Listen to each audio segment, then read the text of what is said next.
कृष्ण की कथाएं चल रही। आदि भागवत में भगवान कृष्ण की कथाएं सुनाने वाली सुखदेव जी और सुनने वाली राजा परीक्षित। 7 दिन बाद राजा परीक्षित की मृत्यु हो जानी थी। उन्होंने सुखदेव जी से कहा कि 7 दिन में आप ऐसी कथा सुनाइए जिससे मुझे सदगति प्राप्त हो जाए, मरने के बाद भगवान मिलते हैं। सुखदेव जी ने कथाएं सुनाई। 5वां दिन आया। 5वें दिन की कथाएं यहाँ से प्रचल रही हैं। एक बार जब भगवान कृष्ण लगभग 2 महीने के हो गए, जिन भगवान की कोई आयु नहीं है, परमात्मा की तो उम्र भी हुआ करती, भगवान तो आयु से उठता है, लेकिन अब मनुष्य के रूप में नाटक कर रहे थे, लीला कर रहे थे। तो इस दृष्टि से शिशु कृष्ण अब 2 मास के लगभग हो गए।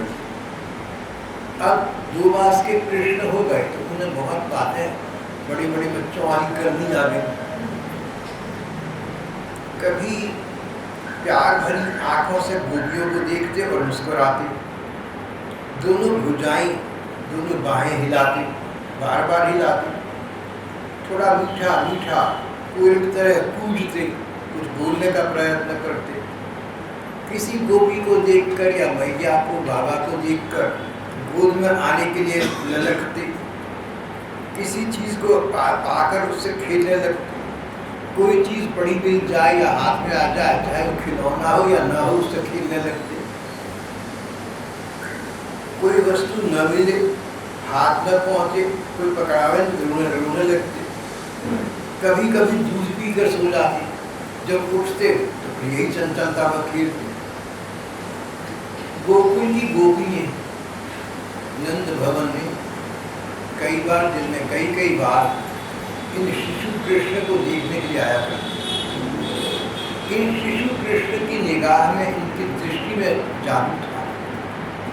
जो गोपिकाएं इन्हें देखते आती थी, उनका दिल करता था कि सारा दिन देखती रही, बार बार इन्हें देखने के लिए आए। और जब श्री कृष्ण ऐसी चंचलताएं करते, कभी गोपिकाओं को देखकर मंद मंद धीरे से मुस्कुरा देती, कभी बाहें हिलाती, तो गोपिकाओं को भगवान की बच्चों जैसी लीलाएं करना बहुत अच्छा लगता। इस प्रकार अब श्री कृष्ण कथाकार कई कहते हैं लगभग 2 महीने के हो गए। जब 2 महीने के श्री कृष्ण हुए तो उन्हें करवट बदलना आ गया। एक दिन गोपियों ने देखा कि सोते सोते शिशु कृष्ण ने स्वयं करवट बदली। नंद भवन में आनंद छा गया, उत्साह छा गया, और गोपिकाओं ने घरों से बाहर जा जाकर गोकुल की, व्रज की अन्य गोपिकाओं को बतलाया, देखो आज यशोदा के लाडले लाल ने, आनंद बाबा के बेटे ने करवट बदली है। ये सुनकर आसपास की और दूर पार की सभी गोपियां भागी हुई चली आई। यशोदा सुना कर तुम्हारे लाले लाल ने करवट बदल दी। भगवान का करवट बदलना एक महामहोत्सव हो गया। नंद भवन में भीड़ लग गई। सब लोग बाबा को और यशोदा भैया को बधाई देने लगे, अभिनंदन करने लगे। उपहार की वस्तु नहीं आई, भेंट की सामग्री आई। सबने कहा कि तुम्हारे लाला ने आज करवट बदली है, ये तो उत्सव होना चाहिए।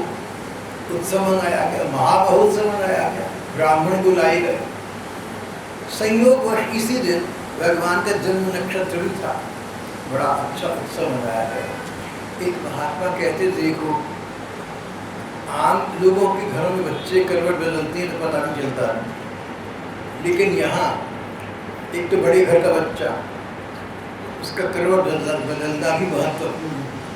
लेकिन सबसे बड़ी बात ये कि छोटे से कृष्ण, इनकी निगाह ऐसी थी, इनका चेहरा ऐसा था, लीलाएं ऐसी करते थे कि सबको प्यारी लगती थी। जो बच्चा सबको प्यारा लगता है, उसकी छोटी छोटी बातों को बड़े लोग बहुत महत्व देते हैं। श्री कृष्ण ने आज करवट बदली, आज उनको स्नान कराया जाएगा, अभिषेक उत्सव होगा, मंगल नृत्य किए जाएंगे। आज उनका जन्म नक्षत्र भी है। घर में गोपियों की महिलाओं की भीड़ लग गई, आना जाना इतना बढ़ गया, गाना बजाना हुआ। ब्राह्मण लोग वेदों के मंत्र पढ़ रहे थे, वेदों के मंत्रों में बच्चे की शुभ कामना के लिए प्रार्थनाएं करी गई थी। दान दिया ब्राह्मणों को, और थोड़ी देर में यशोदा जी ने देखा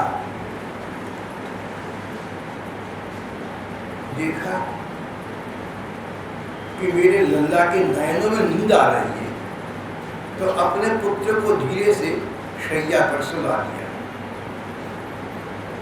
थोड़ी देर में श्याम सुंदर की आंखें खुली और वे दूध पीने के लिए रोने लगे।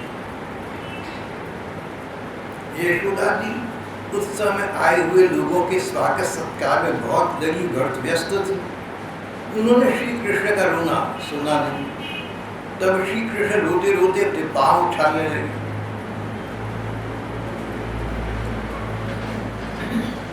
एक जगह कहा है कि छोटे बच्चे का बल क्या है, रोना। छोटा बच्चा रो रो कर अपनी बातें मनवा लेता। श्री कृष्ण रोते रोते अपने पांव उछालने लगे। एक छकड़े के नीचे सोए हुए थे। छकड़ा, छोटी सी बैलगाड़ी, एक छकड़े के नीचे सोए हुए थे।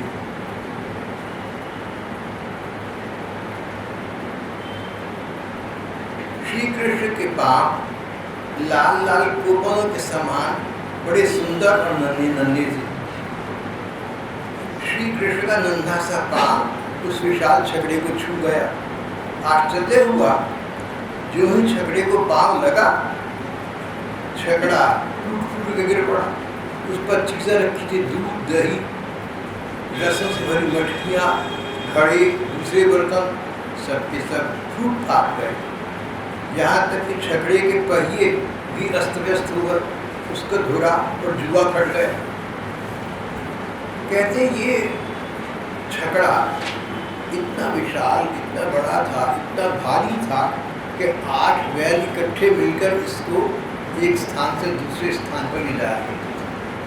वैसे छकड़े का मतलब छोटी सी बैलगाड़ी, लेकिन ये छकड़ा ऐसा था कि 8 बलवान बैल मिलकर ही इसको आगे ले जा सकते थे। इतने भारी छकड़े को एक नन्हे से बच्चे का पांव लगा और वो छकड़ा घुड़क गया, टूट गया, उसके अंदर पंजर पीले हो गए, सामान खराब हो गया। सब लोग चकित हो गए, ये क्या हो गया? ये छकड़ा अपने आप कैसे उलट गया? वे लोग इसका कोई कारण निश्चित न कर सके। वहाँ अन्य बच्चे खेल गए थे।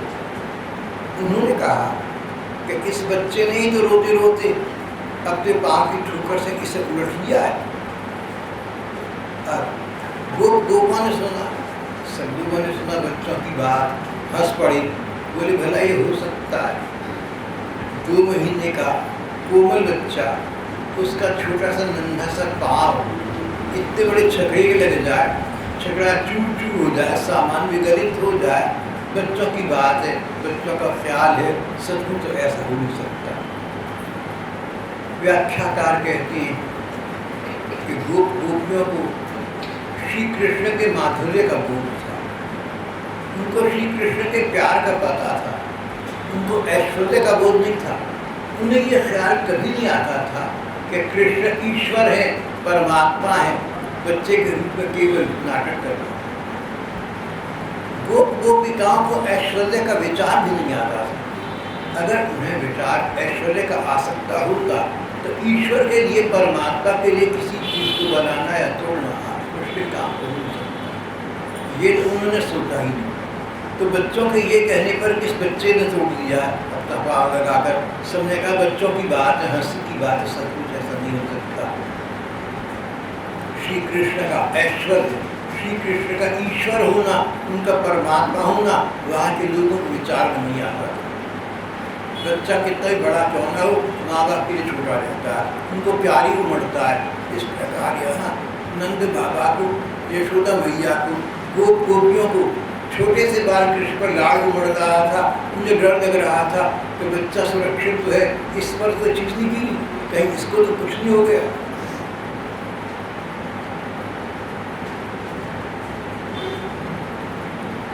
रोते हुए लाडली लाल को मैया यशोदा ने उठाया, गोद में लिया, ब्राह्मणों को बुलाया, वेद के मंत्रों से शांति का पाठ कराया, उसे दूध पिलाने लगी। बलवान गोपों ने छकड़े को फिर सीधा कर दिया, पहले की तरह सारी सामग्री रख दी गई। ब्राह्मणों ने हवन किया, दही, चावल और जल के द्वारा भगवान की और छकड़े की पूजा की। भगवान की पूजा की, उनको ये नहीं विचार आया कि भगवान तो हमारा ये कृष्ण ही है।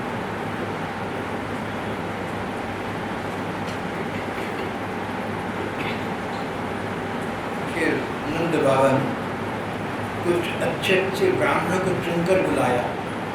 नंद बाबा का कहना था कि हमारे धर्म ग्रंथ कहते हैं कि जो सच्चे ब्राह्मण हैं उनका आशीर्वाद लगता है, उनकी शुभकामनाएं फलीभूत हो जाती हैं। अच्छा ब्राह्मण उसे कहते हैं जो पहली बात किसी के गुण में दोष न निकाले। अच्छा ब्राह्मण, अच्छा आदमी वो है, आप और हम भी अच्छे तब हैं जब किसी के गुण में दोष ना निकालें। और अगर किसी के गुणों की चर्चा हो रही हो तो उस व्यक्ति में तो दोष हो भी तो उसकी चर्चा मत करो। देखो संसार है ना, इसमें हम लोग रहते हैं, तो जो लोग रहते हैं, मनुष्य रहते हैं, नर नारी रहती हैं, जितने भी हैं बड़े छोटे जितने लोग हैं, सब में कुछ अच्छी बातें भी होती हैं, कोई कमी कोई बुराई भी हो सकती है। अगर किसी आदमी की अच्छाई की चर्चा चल रही हो तो ये तो बीच में बात काट कर ये मत करना, लेकिन वो झूठ भी तो बोलता है, वो चोरी भी तो करता है।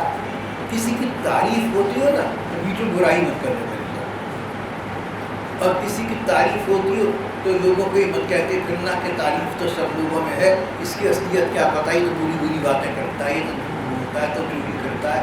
किसी के गुण में दोष मत निकालना।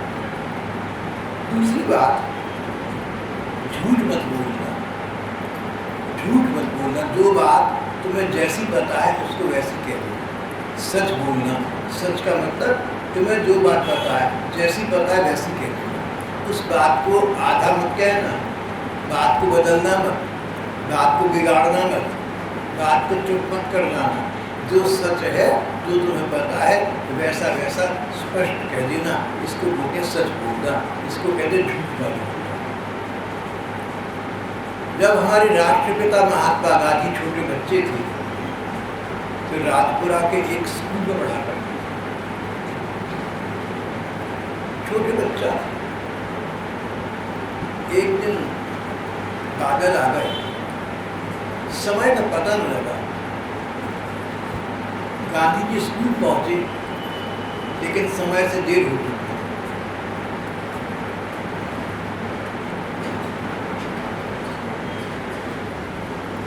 अध्यापक नाराज हुआ। अध्यापक ने कहा, लड़के तू देर से क्यों आया, समय पर क्यों नहीं पहुंचा? गांधी ने कहा कि बादल हो गए थे, उनसे मुझे वक्त धोखा हो गया।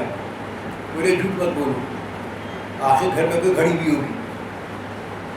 और गांधी को छोटी मोटी को सजा दी जैसे अध्यापक बच्चों को दी। गांधी ने बड़े होकर अपनी जीवन की सारी महत्वपूर्ण घटनाएं किताब में लिखी। गांधी जी को आत्मकथा, आत्मकथा का उन्होंने नाम दिया माई एक्सपेरिमेंट्स विद ट्रूथ, सत्य के साथ मेरे प्रयोग। अगर जीवन में सच का आश्रय देगा, सच बोलोगे, सच कहोगे तो तुम्हारे साथ भली बीतेगी, बुरी बीतेगी, कैसी बीतेगी? गांधी जी के साथ कैसी बीती? क्योंकि गांधी जी सच्चे थे। ये सारी बातें उन्होंने अपनी जीवन में लिखी हैं। उसमें ये अपने बचपन की घटना सुनाते हुए गांधी जी कहते हैं कि जब अध्यापक ने डांटा, अध्यापक ने दंड दिया, मुझे कोई दुख न पहुंचा। अध्यापक तो बड़े होते हैं, उनका अधिकार है, हम बच्चों को जो चाहें करें। लेकिन I was convicted of lying. बोले इस बात को मैं हजम नहीं कर सका, वो जो झूठा कहा गया वो झूठ बोल रहे हो, मैंने बहाना बनाया। अध्यापक ने कहा झूठ मत बोलो, बाद में हुए लेट तो नहीं हुए, कोई लापरवाही दिखाई। गांधी जी कहते हैं कि अध्यापक के द्वारा दिया गया दंड मुझे दंडित नहीं कर रहा था, लेकिन किसी ने मुझे झूठा समझा, मैं झूठ बोल सकता, इस बात से मुझे बहुत दुख पहुंचा। उस रात को गांधी जी को नींद नहीं आई।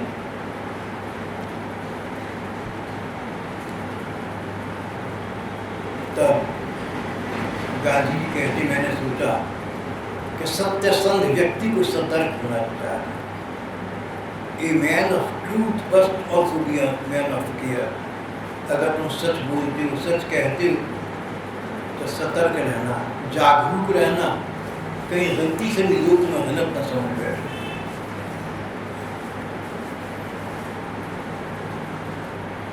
जो तुम कहो लोग उसको सच माने।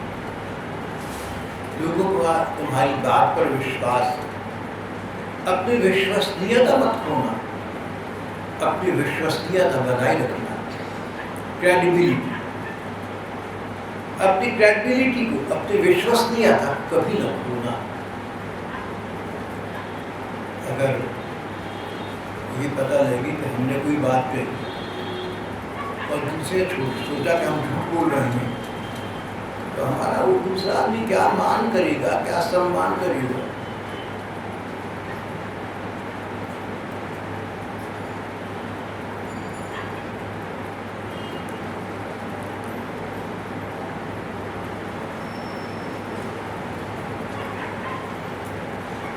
झूठ ना बोलना, दिखावा मत करना।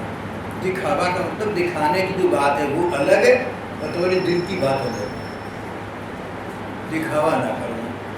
कोई मिला, उसने कहा कि मेरे बेटे का जन्मदिन है, तुम बहुत प्रसन्न हुए, तुमने कहा इससे अच्छी बात क्या हो सकती है। घर पर आकर तुमने कहा कि हमने क्या लेना देना है किसी के बच्चे का जन्मदिन है कि नहीं, और ये तो आदमी वैसे भी अच्छा नहीं है। ये तो दिखावा तुमने उसके सामने किया। धर्म ग्रंथ कहती है अच्छी बात, दिखावा न करो, झूठ न बोलो, दम्भ मत करो, पाखंड मत करो। पाखंड का मतलब ऐसा दम्भ, ऐसा दिखावा करना जो पाप का खंड है, उसे पाखंड कहते हैं, बुरी बात है। दम्भ मत करो, ईर्षा मत करो। ईर्षा, कोई उन्नति कर रहा है, कोई तुमसे आगे बढ़ रहा है, तो तुम दिल में दुख मत मानो, दिल में गुस्सा मत करो, बुरा मत समझो, बुरा मत करो, उसकी बुराई मत करो कि देखो थोड़ी सी मेहनत करके ये आदमी कितना आगे निकल गया, ये तो ऐसा आदमी है, चालाक बहुत है, इसका तो भाग साथ देता है, नहीं तो ऐसी तो कोई बात ही नहीं अच्छा करता, इसकी तारीफ बेकार हो रही है। अगर किसी की उन्नति होती है, किसी का उत्कर्ष होता है, उसको देख देकर जलो नहीं, उसको देखकर जली कुड़ी बातें मत करो, बल्कि प्रशंसा करो, प्रसन्न हो। सब लोग दुनिया में जितने भी हैं, अच्छे बुरे, सब भगवान के बनाए हुए। जैसे घर में बच्चे हैं एक माता पिता के, ऐसा सारे संसार में जितने लोग हैं सब परमात्मा के हैं। एक दूसरे से प्यार करना चाहिए, एक दूसरे की उन्नति देखकर प्रसन्न होना चाहिए। अगर दूसरा जना हमारी उन्नति देखकर प्रसन्न न हो, तो भी उसकी उन्नति देखकर हमें प्रसन्न होना चाहिए। भगवान के हम श्रृंगार में जुटना है। ईर्षा मत करना,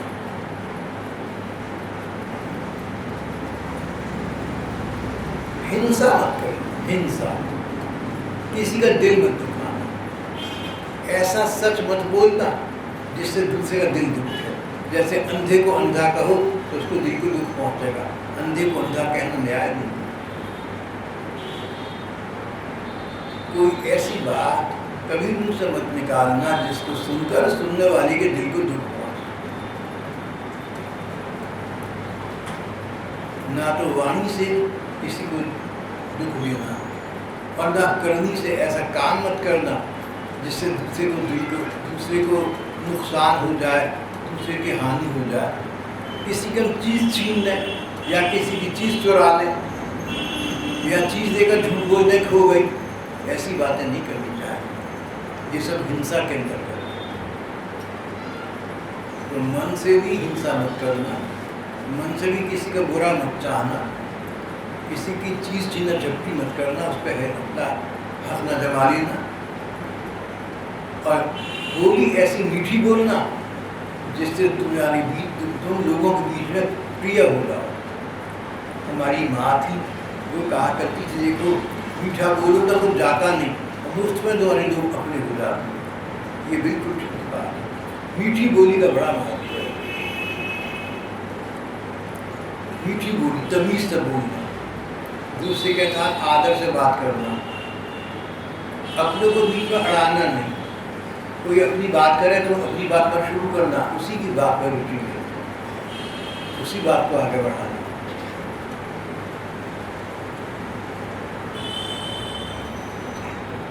और सबसे बड़ी बात, अभिमान मत करना, शेखी। पढ़ाई में तुम आगे निकल गए तो शेखी मत आना। शक्ल सूरत में सुंदर हो तो शेखी मत करना। शेखी करना, दूसरों के सामने ऐसी बात करना, ऐसे दिखाना कि हम तेरे से आगे हैं, हम तेरे से बड़े हैं, हमारा ज़्यादा आदर है, ऐसी बात करने को शेखी करना कहती है। शेखी मत करना। पढ़ाई में आगे निकल गए, शक्ल सूरत में आगे निकल गए, किसी और गुण में आगे निकल गए।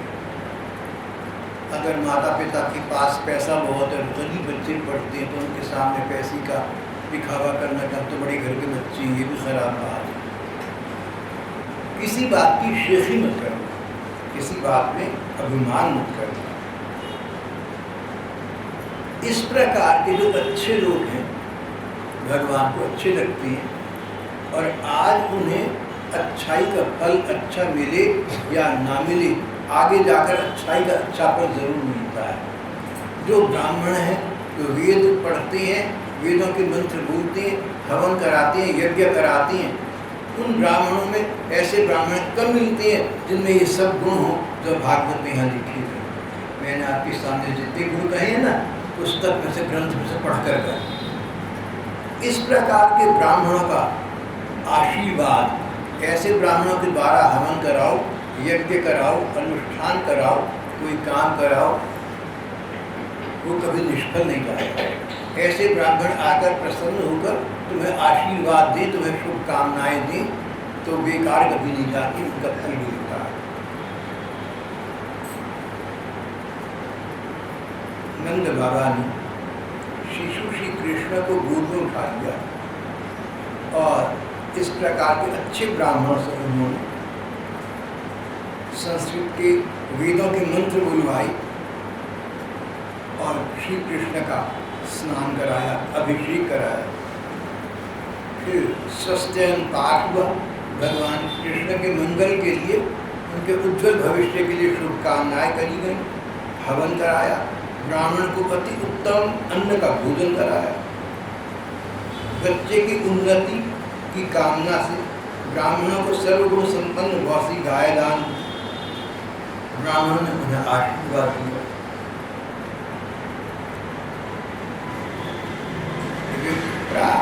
विदुयुक्ता निष्फला भविष्यत न कदाचित। जो वेदविद्ता ब्राह्मण है, जिनको वेदों का ज्ञान है और वेदों का उच्चारण ठीक करते हैं और सदाचारी हैं, अपने जीवन में आचार विचार में अच्छे। हमारे धर्म ग्रंथों में सदाचार पर बहुत बल दिया गया है। सदाचार, अपना आचार अच्छा है, कैरेक्टर, नियत लेकर। सदाचारी ब्राह्मण होते हैं, उनका आशीर्वाद कभी निष्फल नहीं होता। तो जब श्री कृष्ण लगभग 2 महीने के हुए, तब तक छोटे अबोध बच्चे कृष्ण ऐसे प्यार से छोटे छोटे श्री कृष्ण, छोटे से श्री कृष्ण जो गोपी घर में आते, उनको बहुत प्यार से देखते थे। छोटे से बच्चे की शक्ल से ऐसा लगता था कि ये हमें प्यार से दिख रहा है। चेहरे पर शांति बहुत थी, कभी चंचलता होती, कभी भूलापन होता। छोटे से कृष्ण सारे ब्रज में बहुत लोकप्रिय हो गए। यहाँ तक कि जब 2 महीने के हुए और करवट बदली गई, उस दिन सबने नंद भवन में आकर उत्सव मनाया। उसी दिन अचानक उनका पाँव एक छकड़े पर लगा, छकड़ा उलट गया। सबने कहा कि इसके पाँव से छकड़ा नहीं उलट सकता। जबकि सच्चाई थी कि श्री कृष्ण का पाव लगनी छकड़ा उल्टा था।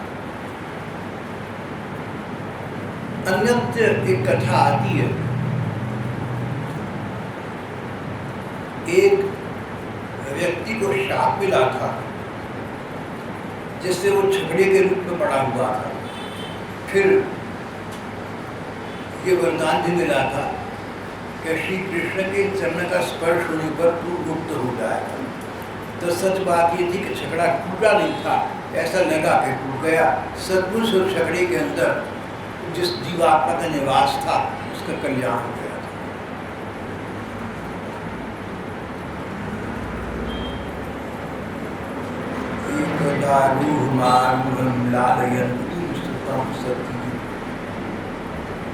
एक अन्य दिन की बात है, यशोदा जी अपने प्यारी लाला को गोद में लेकर लाड़ लड़ा रही थी। अचानक श्री कृष्ण बहुत भारी हो गए, जैसे कोई बहुत बड़ी चट्टान हो ऐसे भारी हो गए। यशोदा मैया अपने लाडले लाल का भार सहन न कर सकी, बड़ी कठिनाई से उन्होंने गोदी से उतारा, पृथ्वी पर बैठा दिया। इस घटना से वे अत्यंत चकित हो रही थी। मैया कुछ समझ ना आ रहा था कि मेरा नन्हा सा बच्चा इतना भारी कैसे हो गया। लेकिन थोड़ी देर के बाद, थोड़ी देर तक चकित रहने के बाद उन्होंने भगवान को प्रणाम किया और घर के काम में लग गई और इस बात को भूल गई। शायद भगवान ने आने वाली किसी घटना का अपनी माँ को संकेत दिया था। आगे जाकर ऐसी घटना घटी जहाँ एक राक्षस बच्चे कृष्ण को उठाकर ले गया। कृष्ण इतने भारी हो गए कि राक्षस भूज में दबकर नीचे आकर गिरपड़ा बन गया था। उसका नाम था तृणावर्त। तृणावर्त नाम का एक राक्षस था, बहुत दुष्ट था, दुर्जन था, कंस का बहुत विश्वास पात्र सेवक था। कंस चाहता था भगवान कृष्ण को बाढ़ देना। कंस को पता था कि इस कृष्ण के द्वारा मेरा वध हो सकता है। कंस ने अपने अनुचर तृणावर्त को यहाँ भेजा इसलिए कि वो किसी प्रकार बालक का वध करो। तृणावर्त तिनके, आंधी में जो धूल गर्दा उड़ता है, तिनके उड़ते हैं, उनके आवर्त, उनके भंवर फैल जाते हैं, तृणावर्त कहलाता था। कंस की प्रेरणा से आंधी के रूप में तृणावर्त गोकुल में आया। देखा छोटे से कृष्ण एक स्थान पर बैठे हुए हैं, उनको आंधी में उड़ाकर आकाश में ले गया। आंधी से सारा गोकुल ढक गया, यहाँ तक कि लोगों को दिखना बंद सा हो गया। भयंकर शब्द हो रहे थे। आधा पौना घंटा ये आंधी चलती रही। आसमान में मिट्टी, रेता और अंधकार छा गए। जैसे जैसे करके यशोदा मैया वहाँ गई जहाँ श्री कृष्ण को बिठा गई थी, देखने के लिए कि बच्चा सुरक्षित तो है। देखा यहाँ पर उनका बच्चा, यहाँ कृष्ण नहीं है। माँ ने घबरा कर चीख मारी।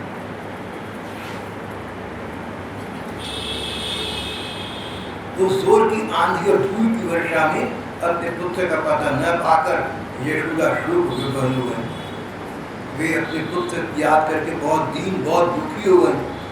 और जैसे बछड़ा मर जाए तो गाय डकारती रहती है, रोती रहती है, ऐसी स्थिति यशोदा मैया की हो गई। अभी कुछ वर्ष पहले किसी ने मुझे बताया था कि एक गाय का बछड़ा मर गया, तो वो गाय बहुत रोती रही, डकारती रही, क्रंदन करती रही, ना खाए ना पिए ना कुछ करे। ये सुनकर मुझे बड़ा आश्चर्य हुआ। मुझे पता नहीं था, लेकिन किसी ने मुझे बताया।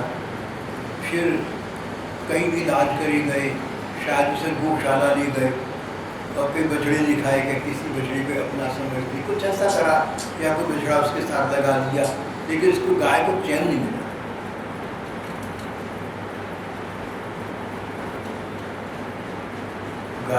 बछड़े से इतना प्यार होता है।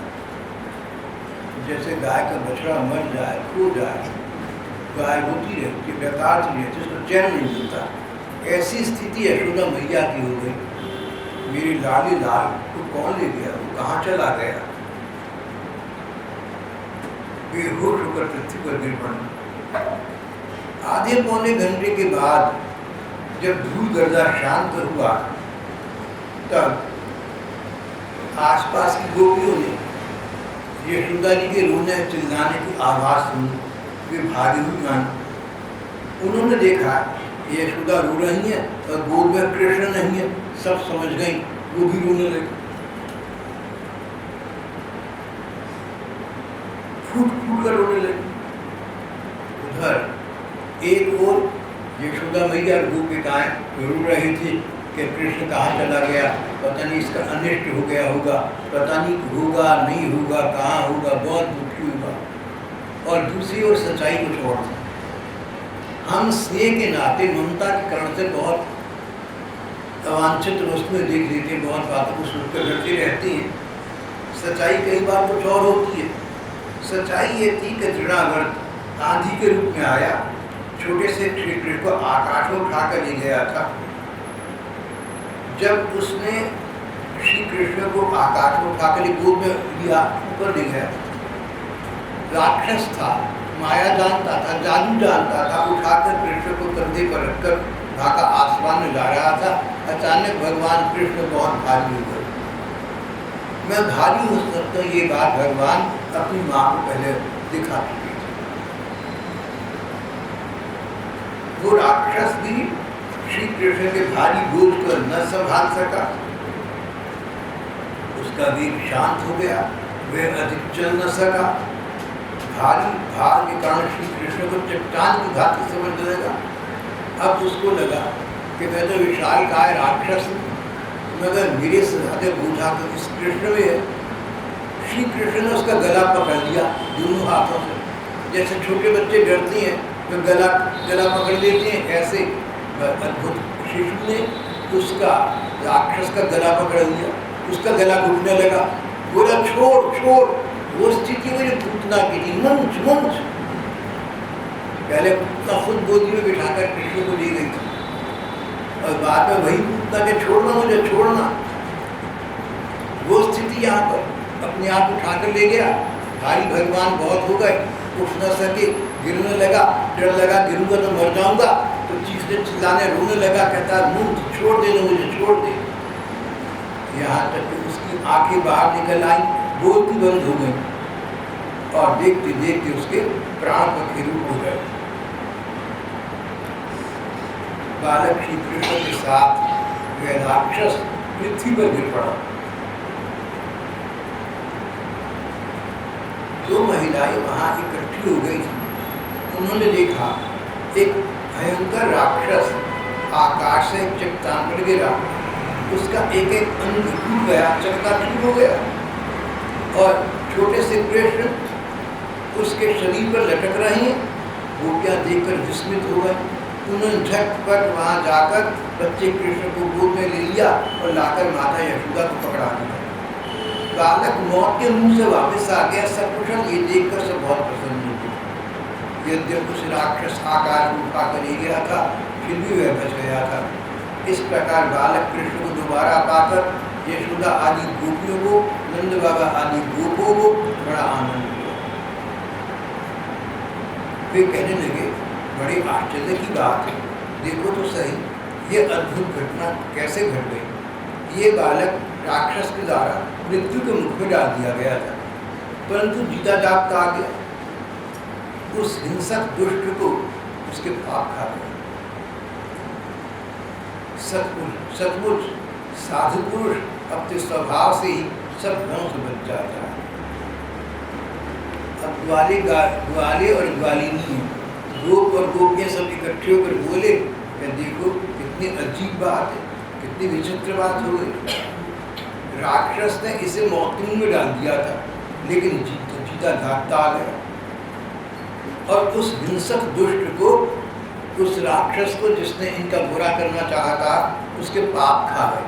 उसने गलत काम करना चाहा, गलत काम करना, पाप करना। इस राक्षस ने सदा गलत काम करी, बुरे काम करी, झूठ बोला, दूसरों को दुख दिया, दूसरों का हिस्सा खाया, बुरे बुरे काम करा करता था। आखिर इतना इसका परिणाम अंत में ऐसा खराब निकला कि मानव कृष्ण को चाहता था लेकिन स्वयं मर गया। उन लोगों ने अभी भी ये नहीं सोचा कि श्री कृष्ण ईश्वर परमात्मा होंगे, इनके लिए कौन सी बात होगी। उन्होंने सोचा ये बच्चा तो भोला भाला सीधा है और उस दुष्ट के पापों ने खा लिया। बोले जो बुरे काम करता है आखिरकार बुरा फल तो मिलता है। बात तो बिल्कुल ठीक है, जो बुरे काम करता है आखिरकार उसे बुरा फल भोगना पड़ता है। लेकिन यहाँ पर ऐसी ही बात ये नहीं था। यहाँ तो कृष्ण तो भगवान थे, बच्चे के रूप में लीला कर रहे थे, नाटक कर रहे थे। वो कहने लगे उस दुष्ट को उसके पाप खा गए। साधु पुरुष अपने स्वभाव से बच जाता है। साधु का मतलब जो स्वभाव का अच्छा। साधु दो तरह के होते हैं, एक तो वो जो त्याग देते हैं सब कुछ और साधु वाले कपड़े पहन लेते हैं, भीख मांगते हैं।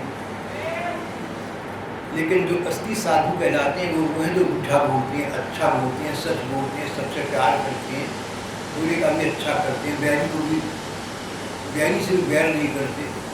इसको कहते हैं साधु न, साधु स्वभाव। तो साधु स्वभाव अच्छी बात है और साधु का बाना, साधु के कपड़े पहनना जरूरी नहीं है। साधु का स्वभाव होना चाहिए, अच्छा स्वभाव। यहाँ पर कहते हैं कि जो अच्छे स्वभाव के लोग हैं, साधु पुरुष हैं, वो अपने अच्छे स्वभाव की वजह से स्वयं ही सब जगह बच जाती हैं।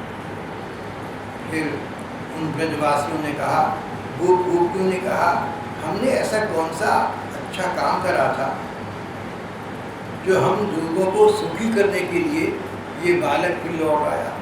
हमने कोई बहुत पुण्य करा होगा, हमने अनेक अनेक जन्मों में बहुत ही पुण्य करे होंगे। अगर ये बालक लौट के ना आता तो हम तो जिंदा ना रह सकते। अब ये लौट के आ गया, हमें कितना सुख मिला। ये सुख क्यों मिला हमें?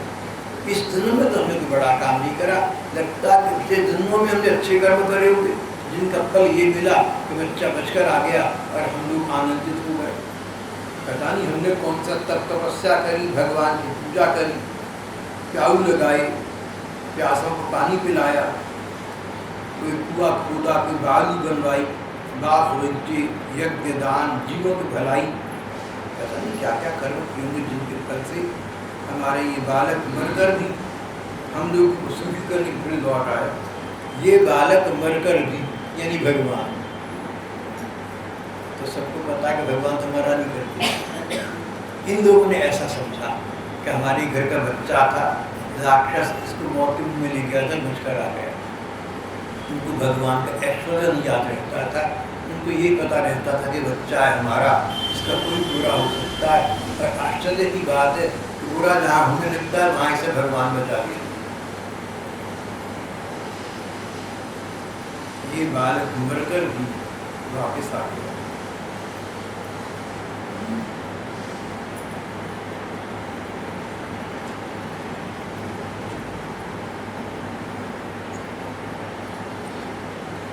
इधर लोग इस प्रकार की बातें कर रहे थे।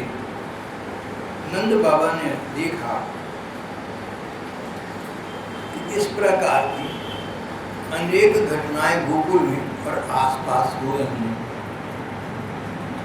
फिर उन्हें याद आया कि वसुदेव जी ने ठीक कहा था। वसुदेव जी कहा था, नंद बाबा गोकुल जल्दी चली जाओ, आजकल प्रकार प्रकार के उत्पाद के कारण हो रहे हैं। भाव ये था क्या कहीं नन्हे से बच्चे कृष्ण का कोई अनिष्ट ना हो। आज नंद बाबा सोचने लगे कि वसुदेव जी ने कहा था। सचमुच जो महापुरुष हैं उन्हें आने वाली घटनाओं का कई बार पहले बोध हो जाता है, या जो कुछ वो कहते सोचते हैं वो बात बाद में सत्य हो जाती है। वसुदेव जी की बात सत्य नहीं।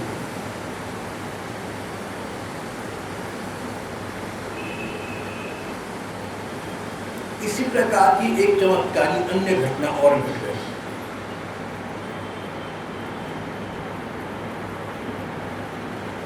एक दिन यशोदा जी अपने प्यारे शिशु कृष्ण का नैया को गोद में लिए बैठी थी। वात्सल्य स्नेह से सराबोर हुए थे। जब श्री कृष्ण दूध पी चुके और मैया यशोदा उनके हंसते मुस्कुराते मुखड़े को पुचकार रही थी, उस समय श्री कृष्ण को जम्हाई आ गई। उन्होंने मुंह खोला, माँ ने देखा तो माँ घबरा गई, चकित हो गई। उन्होंने देखा कि छोटे से मेरे बच्चे के मुंह में सारा संसार, आकाश, अंतरिक्ष जहाँ पृथ्वी और आकाश मिलते हैं वो स्थान, नक्षत्र, दिशाएं, सूर्य, चंद्रमा, वायु, समुद्र, पर्वत, नदियाँ, वन। माँ ने देखा कि मेरे बच्चे के मुंह के अंदर ये सारी दुनिया दिख रही है। अपने पुत्र के मुंह इस प्रकार सारा जगत देखकर यशोदा मैया का शरीर कांप गया। डर के मारे उन्होंने अपनी बड़ी बड़ी आंखें बंद कर ली। वे चकित हो गए।